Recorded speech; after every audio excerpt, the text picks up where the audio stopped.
In today's video, I'm going to teach you how to stop OneDrive folder backup on Windows 11. You set this up. By the end, you'll know exactly how to turn off folder backup cleanly so your files stop syncing to the cloud and stay only on your PC. First, click on File to open File Explorer. This gives us a direct route into the place where the system options we need are just a right click away. Once File Explorer is open, locate this PC in the left sidebar. Right-click on this PC.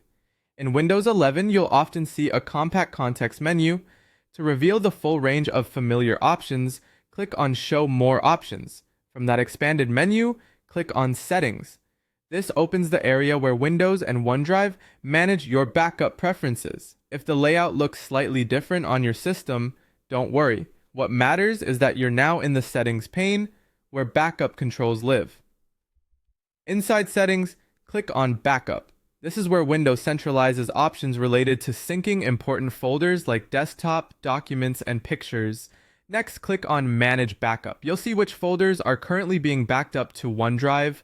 If you're trying to keep your files local or you're troubleshooting sync issues, this is the place to make the change.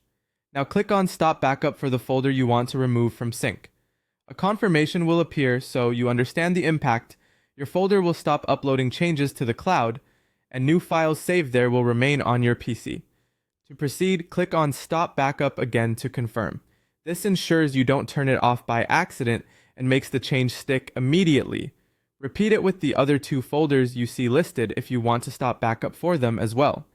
Many users choose to do this for desktop, documents, and pictures, so those folders remain fully local. Take a moment to think about which folders you actually want to keep in sync versus manage on your PC only. A few quick tips as you finish up. Stopping backup doesn't delete your existing files from the cloud. It just stops new changes from syncing. If you need to consolidate everything back onto your PC, you can move copies from your cloud storage into the corresponding local folders later. Also, after turning off backup, give your system a moment to update status indicators in File Explorer. That's it. You've successfully turned off folder backup using the built-in options. If you ever change your mind, you can return to the same backup area and re-enable the folders you want to